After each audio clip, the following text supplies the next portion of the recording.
Hey Princess Bubblegum, hey everybody, RockPaperMario here, and welcome back to Let's Play Pokemon Red version. Oh, do you know what?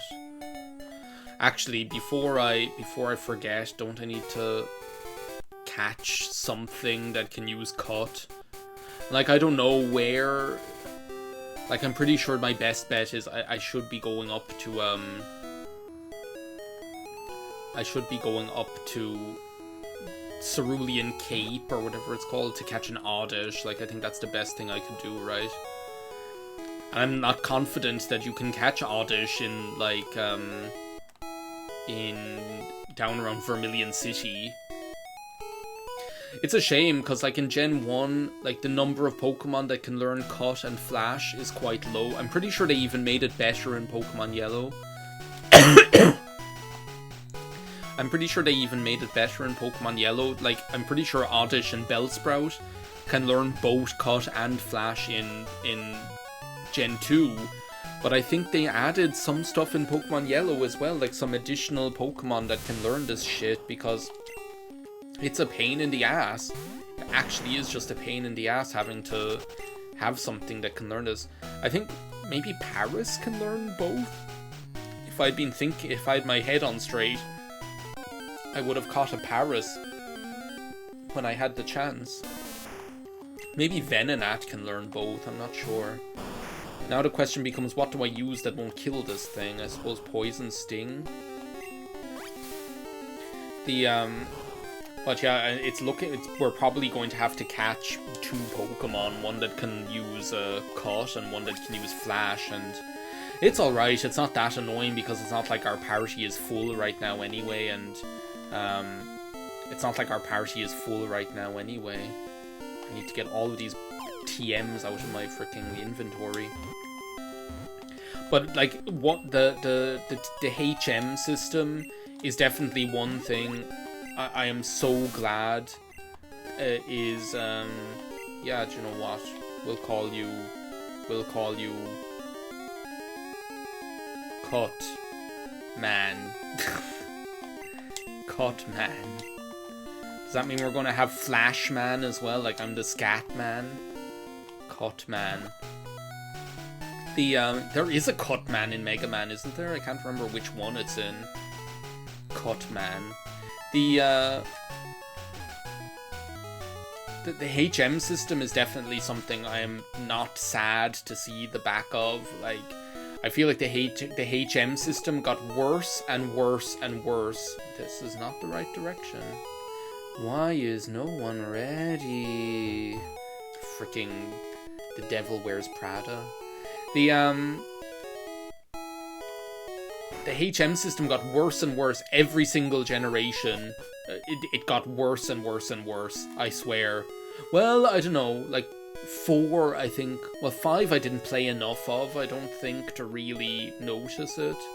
And 6 I didn't play at all. But like 4 is painful. Like like all of these shitty HMs, defog, rock climb, all of this shit. I'm so done with it, I can't.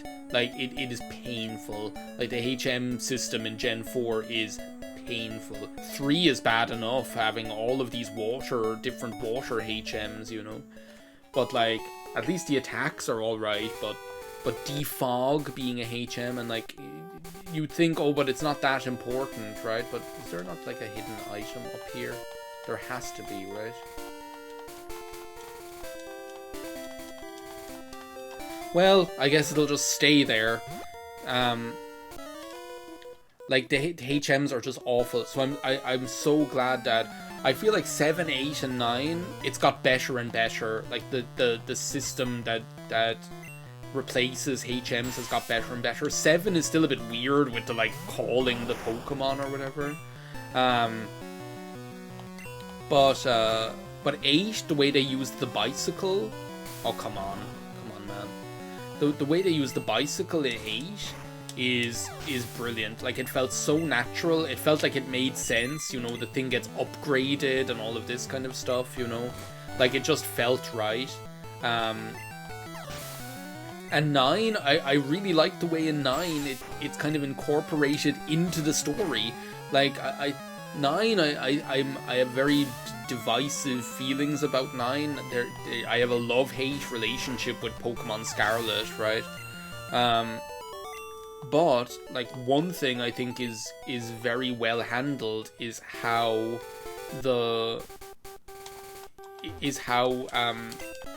Koraidon or whatever, how it makes sense that Koraidon grows and unlocks abilities over the course of the game, and then that becomes the equivalent of the HMs letting you like access different areas and stuff like that. Like that really felt very sensible to me. It was a good system. So I'm curious, like, what will they do in Winds and Waves? I'm going to end up getting Waves. I always like to get the second one if possible. Like the and one. Like Pokemon Winds and Waves, you know.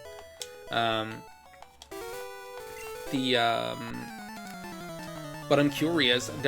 I'm imagining, like, they have this thing that looks like a skateboard, right? Or a hoverboard. I imagine there's going to be something with that, you know. That has to be something to do with it. Now that Wiggly's and Arbok, I swear, just Bite is shellacking everything, just absolutely destroying. I told you, you'd get like a good attack stat, and actually, like Ekans evolving at like level 23, was it? Level 23. We know how to handle you. Wiggly dug a hole. Like getting access to Arbok quite early is good. Like Sand Slash, you get like the equivalent in Pokemon Blue is you get Sandshrew. You even get it on the same route, you know. And Sand Slash is a good Pokemon in Gen 1. Like nothing to sneeze at. But does Sand Slash? Maybe it's Sand Slash that evolves at level 20, or Sandshrew that evolves at level 28. Because I don't think it's level 23. I'm gonna look that up while I'm shellacking this Butterfree. Sandshrew. Yeah, do you know what? Just wrap so I don't have to use my other hand. just wrap so I don't have to use my other hand. Level 22. Okay. Interesting. So you could get access to a Sand Slash as well, which is nothing to sneeze at. Like good defense, good offensive stats. Access to Dig as well. Like you could do the exact same thing, which is to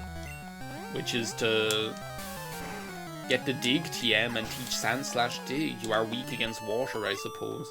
Like that's the great thing about Poison. Like Poison is weak against only really Psychic, which isn't very common in this game. Like in the grand scheme of things, you're not facing an awful lot of Psychic attacks. There's only Confusion and Psychic. Psychic itself is very rare. The attack and Confusion like isn't going to be very powerful, and ground attack, so like you can get by. Why was I almost going to use Dig on this thing? I almost dug a hole. So yeah, I'm surprised that like Arbok, like Wiggly is going to be doing some good work here, I think. Especially like Dig is going to be very handy against Lieutenant Surge's gym. Really. Like, I think Lieutenant Surge, you heard it here first, folks, right? I think Lieutenant Surge is going to be a cakewalk compared to Misty. Like, really and truly. I think Misty is probably... I can't see anything else being as difficult as Misty just was. Honestly, I can't see anything else being as difficult as Misty was just now. Just given the combination of, like, the Pokemon that she has...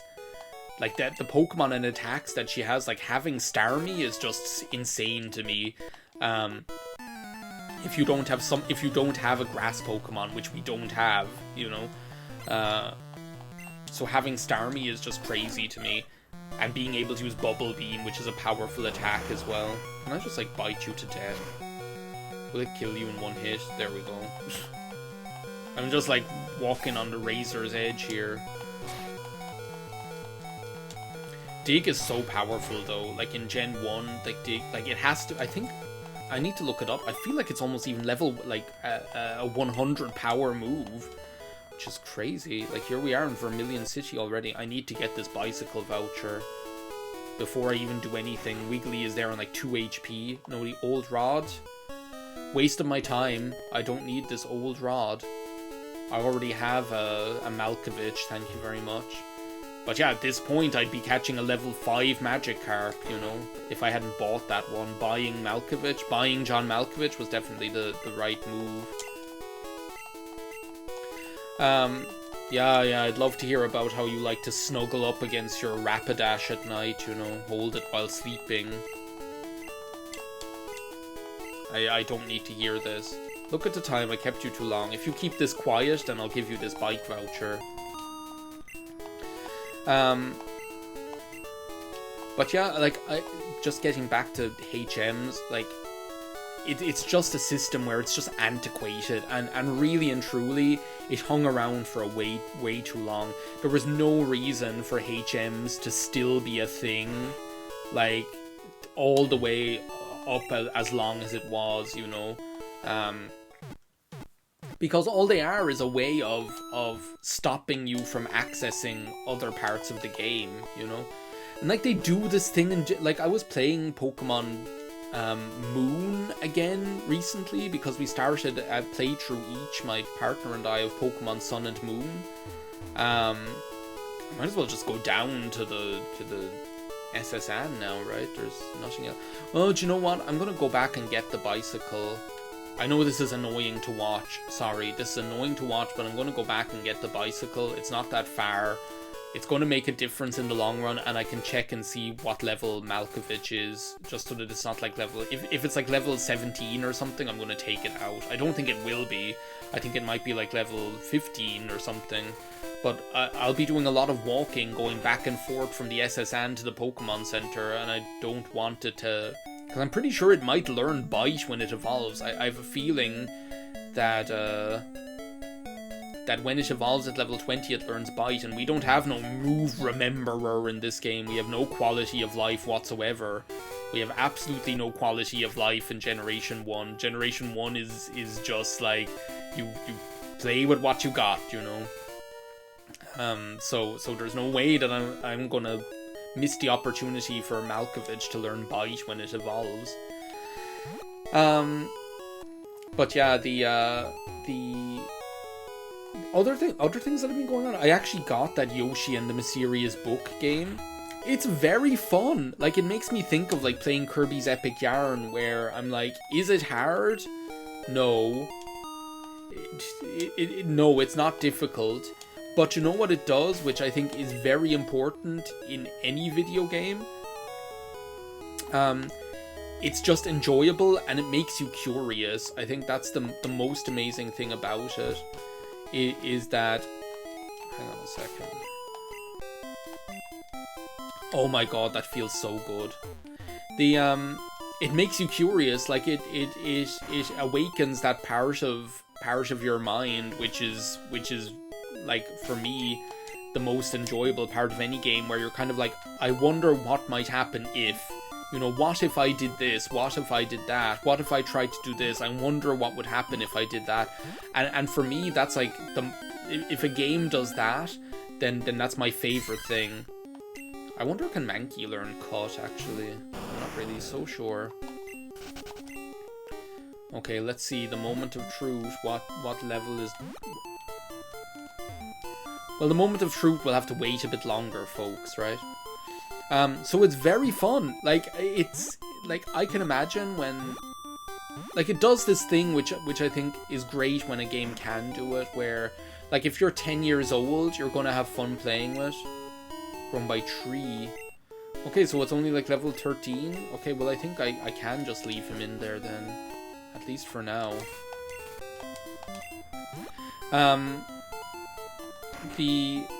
Like, I think if you're 10 years old, you're going to have fun playing it, and you're going to enjoy doing the fun stuff. Can't I ride my bicycle here? Yeah, there we go. There's also hidden items here, but I don't give a shit. You know, I really don't. This is, like, this bicycle is such a breath of fresh air. So if you're 10 years old, you're going to have fun playing with. If you're an adult and you want to do, like, 100% of the stuff, like, it's going to be hard. Like, actually, to do everything in that game, I think there's a lot in there. There's a lot of different things that you can do. not all of them are easy. Some of them are quite challenging, right? So, like, there's no bed that I can sleep in Gen 1, right? I know in Gen 3 in the remake you can sleep in your bed. Shh, I'm a global police agent on the trail of Team Rocket. I love the SSN though. Like, I think the SSN might be one of my favorite parts of Gen 1. It just feels so, I don't know, there's something so real about it. Like, you're on this ship, there's a party going on, you know, the music is delightful. The music is absolutely delightful on the SSN. I really like it. And then it just sails away and it's gone. It just feels kind of special, you know. There's something really beautiful about the SSN. I just like it a lot. TM08. What is that? I can't remember a lot of the TM numbers in Gen 1 because so many of them you never saw again. A body slam, oh, I should have known. Well, I'll keep that because that might be very handy. Like, body slam is just an all-round good attack, you know. Good power, chance to paralyze, what more do you want? So yeah, Mysterious Book I've been enjoying a lot, I have to say. Like, that Nintendo Direct, the most recent one, there was a lot there. Like, there was a lot of variety, a lot of volume. It felt like a good one. Obviously, the Ocarina of Time remake reveal is exciting. It reminded me, actually, that for the longest time I've wanted to do a Let's Play of Ocarina of Time Master Quest. Like, I wouldn't 100% it or anything like that, because I've already done a 100% LP of Ocarina of Time.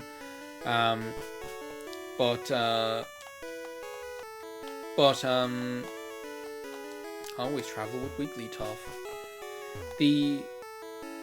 But I would like to. I've never played Master Quest. I would like a cherry pie, please. What about a watermelon fresh from the manure fields, your sporkiness? I would like to try Master Quest. I have the disc for the GameCube that came with Wind Waker that has Master Quest on it. I can't believe they have never released Master Quest. Well, they did on the 3DS, didn't they?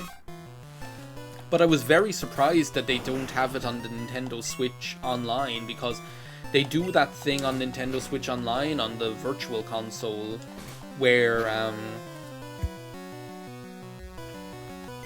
they oh, what was I saying? Where they have like the different versions that are almost like little ROM hacks or like little challenge mode versions of games and things like that. Like, they do that. So I was surprised that they didn't just like put Master Quest on the Nintendo Switch Online, but they did put it on the 3DS one, which I never played. I never played either of the 3DS Nintendo 64 Zelda remasters. Never, ever. Ever, ever, ever, ever, ever, ever, ever, ever, ever, ever, ever, ever, ever, never, never, ever, never, ever, ever, never, never, ever. So I'm wondering, I'm really curious what this will be like. The style looks very much more like Twilight Princess. Like, it looks more like a return to that Twilight Princess style where it's very realistic. Because Breath of the Wild is interesting. Like, the style of Breath of the Wild is very interesting to me because it's it's somewhere between being realistic, like the environment is realistic, but I feel like the people and things like that are more almost like a Skyward Sword style. Like, they're not very much realist style in terms of how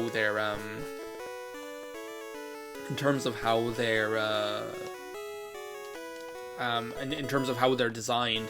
Like, I feel like Twilight Princess, they're a lot more realistic. What was that, by the way? I never even paid attention. A Max Potion. I read it on a hairdryer. So it's interesting to see this kind of return to to what could be the most realistic looking Zelda since Twilight Princess.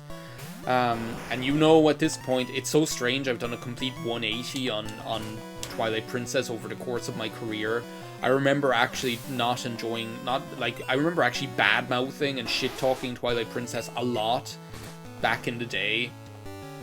And now, like, I feel as strongly about Twilight Princess as I do about Revenge of the Sith, in that I do think it's actually the best Zelda game. I think Twilight Princess is, like, the best Zelda game at being a Zelda game, if you know what I mean. Like, it's pretty much just Ocarina of Time, but better. Like, what more can you say? It's a Zelda game in the line of Link to the Past or Ocarina of Time, but just better. Just doing more and doing it better, just more refined, you know. And I love it for it. It's very cinematic. It's very atmospheric. It's a lot more. It belongs to that era, in that it's a lot more dark, both in terms of palette and design, as well as in the way the story is presented. So, like, I love it. And it'll be nice to go to. I think we're in this era at the moment, and we saw that with Mario Kart World as well, where we're kind of going back to simplifying a little, which I am very much here for, because I think one thing that happened with a lot of those franchises is that they just got bigger and bigger and bigger. I definitely feel like with... How long is this video, by the way? I have no idea. Like, what did I do? I went up and caught an oddish. Came down here to Vermilion City. Like, I'll have to break soon, I think. At least the battles are going a lot faster now that we have an evolved Wiggly. My Wiggly has evolved. It's so much more wiggly, and it can even bite. Like, there are so many games where I think they just got too big. Oh, Glare! This is a tough one. This is a tough one.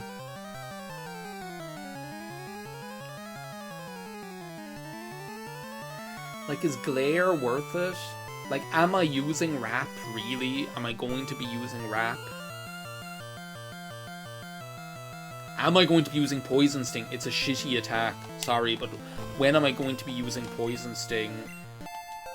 Like, I'd prefer to have the glare, the option of Glare to really definitely paralyze something. I know the accuracy isn't great, but I'd prefer to have the option to definitely paralyze something and then Wrap it, which actually synergizes quite well because it makes you faster than them, right? So, then to have the chance of poisoning with a very weak poison attack, so... Especially now that we have Bite, you know, especially now that we have Bite. I can even, like, paralyze and flinch them if I really want to. So I think Glare is worth it. And it is the Arbok attack, at least until... Oh, my item. At least until we get access to Toxic, which I might end up then going over Glare with. It depends. It really depends on whether I'm in the mood for a Toxic Wrap or a Glare Wrap.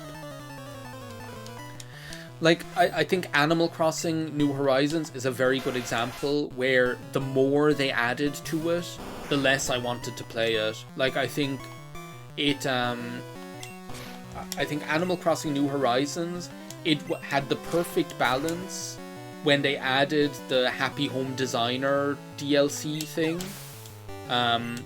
Like, for me, that was the perfect amount of, you have this very classic style... I'm gonna glare at you right now.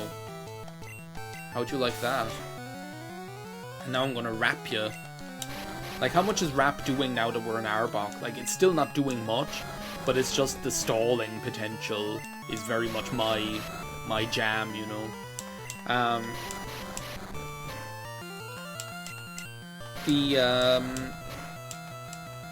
Like, I think Animal Crossing, that's when it was at its best, Animal Crossing New Horizons.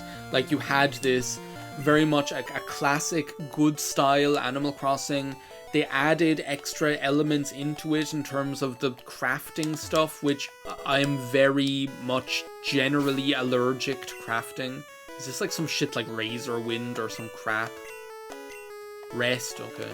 I should know that. How much... Okay, this is the last room here on this level, and then I think we'll break. I'm mostly allergic to crafting. I really think that this whole era where every game has to have crafting in it, I hate it. I actually, it slows down my immersion so much. Or it slows down my flow so much, and that kind of makes me feel less immersed then, right? So, like Animal Crossing, I think at least the crafting was kept to a slight minimum to a certain extent. It was kept to a slight, to more or less a minimum to a certain extent.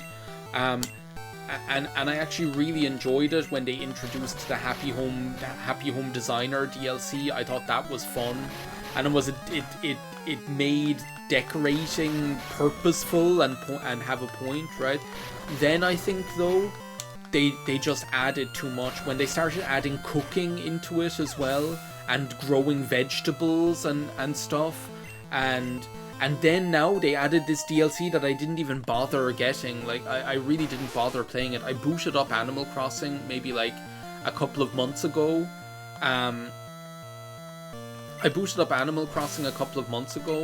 And I'm actually liking this wrap and glare combo now. All of a sudden, it's actually really enjoyable. This could take me all the way to the, like, imagine if I just sweep Lance by using wrap and glare in the Elite Four. You know, like I booted up Animal Crossing New Horizons a couple of months ago, like maybe 2 months ago. When actually it was after that direct. It was after that direct where they announced which I can't remember when that was. Was it March or something? Where they announced that when that other DLC with the hotel was coming. So like before that even came or was available, I booted up Animal Crossing New Horizons and I couldn't get into it. I was just kind of like, there was just too much. And I feel the exact same way about Smash Bros. Ultimate. Smash Bros. Ultimate added so much stuff that it didn't even feel like what Smash Bros. Was originally about anymore. Smash Bros. Was originally about being the thing that really only Nintendo could do, which was bringing these franchises that Nintendo owns that really have a brand identity and having them fight each other. Like, it almost brought that whole schoolyard conversation to life of who would win in a fight, Pikachu or Mario, right? Well, now you can find out, you know. Strap yourself in. And I feel like when they started then adding characters which then don't have that Nintendo identity, like I think Sonic and Snake were almost borderline already, but I don't think it's that big a deal because Sonic had a very strong presence on Nintendo consoles ever since the GameCube, ever since Sega stopped making consoles themselves, and they even had that whole relationship with Nintendo where there were some games like Sonic Colors and things that only came out on Nintendo consoles, right? And Snake had the historical aspect, but then like Cloud and Sephiroth and Minecraft Man and all of this stuff, I feel like that took away from it so much and it bloated the game so much. And I was like, there are too many characters in this. It doesn't even feel like Smash Brothers anymore when you have all of these non-Nintendo people in it that have nothing to do with Nintendo at all. Like Sora. Like, Sora was the poster boy for the PlayStation 2. Like, really and truly does not belong. It was pure marketing for now we're going to be releasing these shitty cloud versions of Kingdom Hearts on the eShop. So we want to market them with Sora, and Sora will get people. Sora has a lot of fanboys out there. And they'll buy it. And I really, I don't respect it, to be perfectly honest. So, like, that's how I feel like if we start kind of stripping things back, like, yes, Mario Kart World is a purer, more simplified Mario Kart experience, and it's just about driving again, you know, it's just about driving. Tears of the Kingdom, again, too big. They just have too much in this game, and I'm really looking forward to, hopefully in Ocarina of Time, let's pull it back again. Let's make it a bit focused and simplified, you know. I would love that. But anyway, that's it for this part of Let's Play Pokemon Red. the Dragon Tamer run in the next part, I guess we'll finish the SSN. So I'll see you then. Bye now.